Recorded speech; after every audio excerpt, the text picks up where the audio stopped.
Arrow. Hey, look at you, Michael. What do you got a NASA shirt on for? He loves NASA. I love NASA as well. But the thing is, though, is that they have mass marketed that name so much that I'll go up and I'll talk with young adults and I'll go, man, thank you so much for supporting NASA. It's just a jacket, dude. And it's like, we got to get beyond that. Interesting. Well, I always like seeing it. I mean, I think it's sort of saying, hey, I'm a person who's open to space. Yes. They may not have imagined their role in it yet, but the fact that they're wearing the jacket, and especially if they're a woman or a person of color, they are, as they walk through that airport, they are planting a seed in the minds of others. Like, hey, maybe that could be me wearing that jacket. I actually don't wear my jacket in the airport, but that's like wearing your name tag at a grocery store. No, take that thing off, man. You'll be asked 50,000 times. Well, it's a funny thing between sort of, I don't know, being generous or bragging. I never know. But when I'm in a big hurry, I do wear it. So today is such a big day, and that's why this documentary is so special. And the reason why is because Boeing is getting into the space race, and tonight's the night that they're supposed to go up. It is 10:34. Sonny Williams and Butch Wilmore are going up on the Boeing Starliner, and it's long awaited. But I'm sure they are so excited, and I'm excited to watch. What would you go through if you were on board that Starliner? Because everything has changed so much, and it looks so luxurious.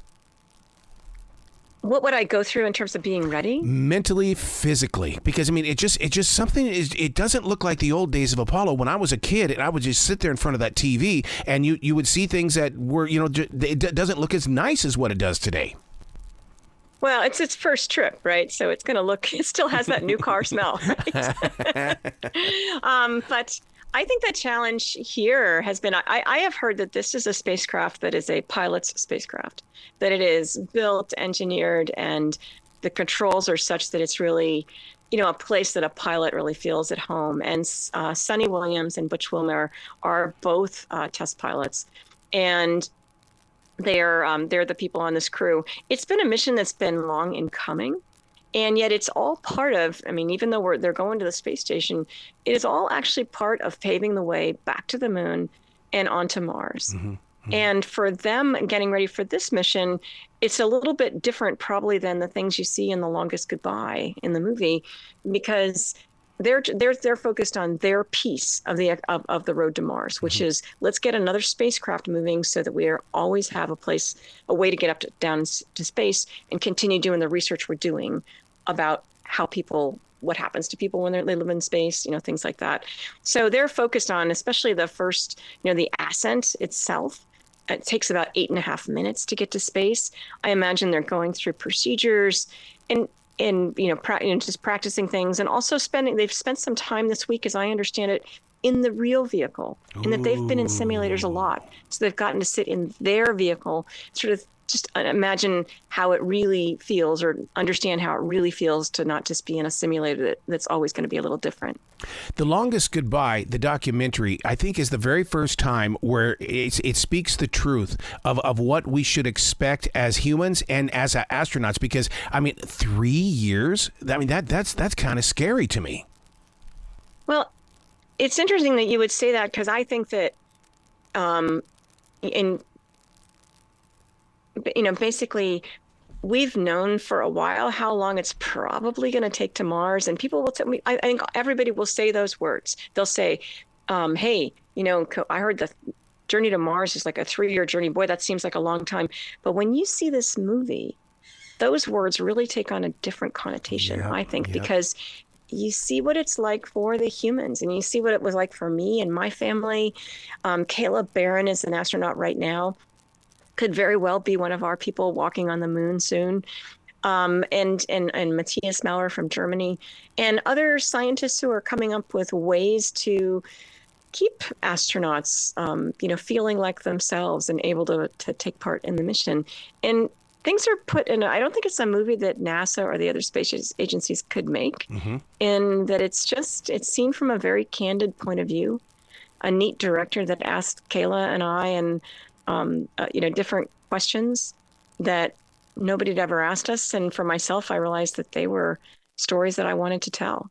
So it's a pretty special film. That's exactly what I love about it. In the way that one of the things, I mean, astronauts have always been superheroes, and I've been blessed with the opportunity to talk with a lot of them. But what I love most is how real you are. You are like somebody who lives next door to me. You just happen to go into space. That happens to be your job. Well, and so many of us are real, I would say, but I think that there was a sort of, kind of a way of communicating in the space program that has evolved over time, where at first it was really only words that had to do with the mission, because the human was outside that mission. But now that we're talking about going so far and for so long, we have to think about the humans, and we can't do that just before we're ready to strap them in. I mean, people thought about Sonny and Butch and what they were going to need to be ready today many years ago. And so the fact that this movie shows you some of the preparations that NASA and the other space agencies are making about, gee, it's going to be hard for people not to be able to be in real-time communication with their families. What other ways can we offer them? And I'll tell you that I don't like all those ways in the movie, but I do like the fact that they're going to sort of spark some ideas for different people who have access to different worlds than NASA does. Yeah. And we're going to generate a lot of cool ideas with this movie. You bring up a good point when you talk about we're not going to be in real-time conversations, because every now and then you'll see it even on Star Trek, where they come across something that was sent many months ago or even many hours ago, and we can't relate with that. But yet in this one, in the Longest Goodbye, you really bring the truth to it. Now we have a better understanding of the distance that we're going to have to travel. Right, exactly. Like, I don't know, when the Enterprise comes across some abandoned spacecraft and they listen to some message that somebody left, hoping somebody would find it. This movie makes you feel like you are in the head and on the spacecraft with the people who were leaving these messages for their families. Yeah, because I mean, the only way we can deal with that these days is that when you're watching the 5 p.m. news and they're talking to a reporter in another country and they've got that 3 or 4 second delay. And I mean, even that is enough to go, oh my God, there was no response. So I can't imagine the communication. And the reason why I bring up communications is because that's what I believe in. That's content. That's a connection. Well, I think so too. And my view of looking back at the Earth, what really stood out to me was the fact that looking down, just realize that everybody down there, every human alive, that they're actually so much more connected than they understand they are. And it doesn't have to do with geography. I mean, they're all the part of the crew of Spaceship Earth. Yeah. I got to tell you, I'm one of those fools that got onto my VR goggles and, where you get that little 3D world. And I went to Mars with my VR goggles. Oh, good. And How was it? It was fascinating. But it reminded me so much of Arizona or the dry lands of Wyoming. And I kept going, what would be the reason why we need to go to Mars? Well, we're gonna go. Yeah, I mean, humans. I love whether your it's heart. NASA, I mean, it's just kind of, even if it turns out to be similar to someplace else, although I'll tell you, I think that no place is ever the same all the time. There's different, they're always different. But going to Mars, I mean, you're gonna have that same view, but then you'd be, I mean, like, let's say it's looking like Arizona. Which I think is actually pretty beautiful, but you're also home so that they make sure they are entertaining this new thing that we haven't thought about that's really going to be a problem. We have to get the word to them, and they need to understand that this is one of the things we're going to need before we're ready to go to Mars. So they're going to feel like every minute counts when they're there on the surface of Mars. When you were up there for 180 days, in the final moments, did you go through the same thing that we do when we're about ready to come home from the vacation? We don't want it to end. Absolutely. I knew it. No question. And, and part of it is, really that it's so clear in a visceral way that the work you're doing is more important than whether you wish each other was different. And that's, I think, what gets you through is, and why I didn't want to leave even at the very end is because the work we're doing, I think, is really important. And you can just feel that. And you just want to get more and more done.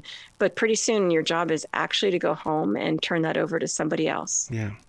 Do you ever find yourself in a moment where John F. Kennedy planted the seed? He said he had that vision. And look at where we are today. If only John F. Kennedy could see where we are today.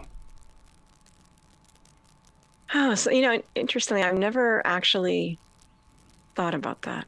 And I think that he'd be both, just like maybe all of us, regretful that we're not always further than we'd Yeah. like to be. But space is hard. And, we go when we're ready, and the reality of ready is hard to stomach. There's Hmm. a lot that we need to know before we can really feel like we've made things as safe as we can make them, which is never safe. But I think he'd be so happy. I think because I think he'd see people of all different sizes, shapes, gender, and colors living up on the I space love that. station, and nationalities Hmm. living together, despite any troubled times here on the ground. And space is very compelling. And the fact that we do that up on the space station means that it can be done here on the ground. And I think it inspires people. Don't you think that this is a great learning tool, the documentary, the movie, the longest goodbye? Because I mean, I'm always thinking about that child student. Which one of them is going up into space? Because of today's technology, they've got the patience, they've got the skills, and the guts to take chances where most parents are going, I'm not touching it. Well, I do think that it's a lesson that or a movie that we can really learn so many different things from. And one of them is that, when you're picking people for a team, Yeah. I mean, you can see that Kayla Barron didn't pick her crewmates, and neither did, excuse me, Matthias Maurer or me. And we're all really, really different. And yet, I'll share something I thought fascinating from a panel where Kayla and I were both speaking. Someone asked her, when you had that debris incident where you had to evacuate to the ship that you came up in as your rescue ship and be ready to undock and go home, what was running through your head? And I'll summarize what she said. That she said, well, we followed all the procedures and we got everything battened down and left and went into our spaceship. And when everything was done, my first thought was, oh, I hope we don't have to go home. So even with that danger, her first thought is, I hope we don't have to go home because, people want to accomplish that mission. One of the things that I always fall into this trap, and it's the way that Hollywood loves to work on us, is that we're all going to go up into space, and there's going to be little Wallies down here that are going to be cleaning up the human mess, and it's going to be, so what's going to happen to Earth when we're up there? Well, I don't know that we're going to soon be at a time where, we have to be leaving Earth. And part of what inspires me and gives me hope is the fact that we are, as people, including more and more people, as the ones who could have the solutions that we need. Yeah. Where we're looking to the wisdom of indigenous people. We're looking to the wisdom of women and men that are our neighbors that didn't look like a scientist, but we found out that they were. Yeah. And so more and more people are included in the solutions.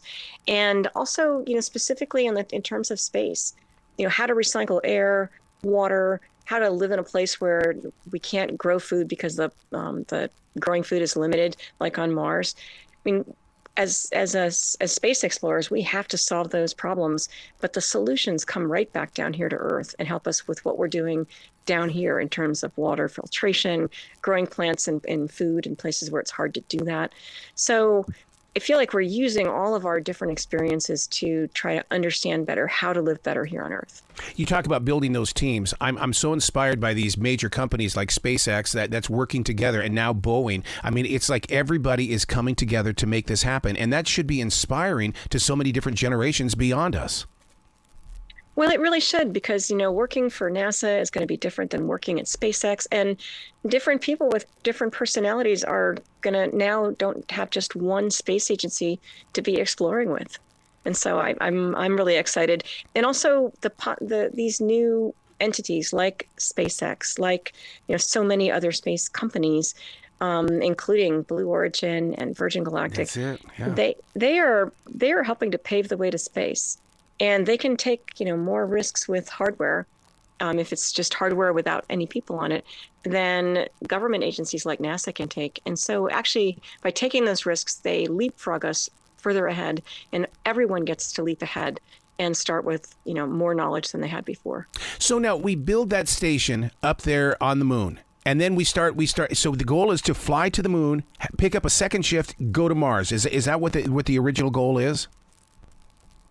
that plan, that architecture of how we're really going to do this, I think is going to evolve. I mean, one of the reasons to think that we might want to have the moon be our fuel stop Yeah. is that the biggest price, so to speak, that we pay is the energy that it takes to leave this Earth. And so much so that even if you've noticed, we're always launching, further east because the Earth actually rotates in that direction. And as slow as the Earth rotates, we actually need that extra momentum to not have to, bring as much fuel and have the rocket be, it really helps us. I mean, getting to space is really, really hard from Earth. But once we're at the moon, now we've gone past that big, gravity pull. It's still there, but not as big. And so it makes sense. It may be one of the architectures that we embrace. I would love to be a fly on the wall if they exist up there in space, to be that child that meets for the first time an Earthling. In other words, and they walk up to him, maybe their grandparent, and they say, "What was it like? I'm from here, but you came from there. What was it like to be from Earth?"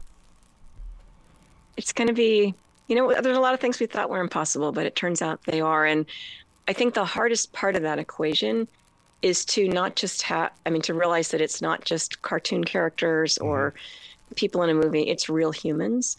And I think this film will remind you that humans are both, the hardest and the most joyful, easiest part of this equation. Yeah. So many documentaries have been about the past, but I love the fact that you guys are focusing on the future. And that takes courage to be able to say, okay, this is where we're growing.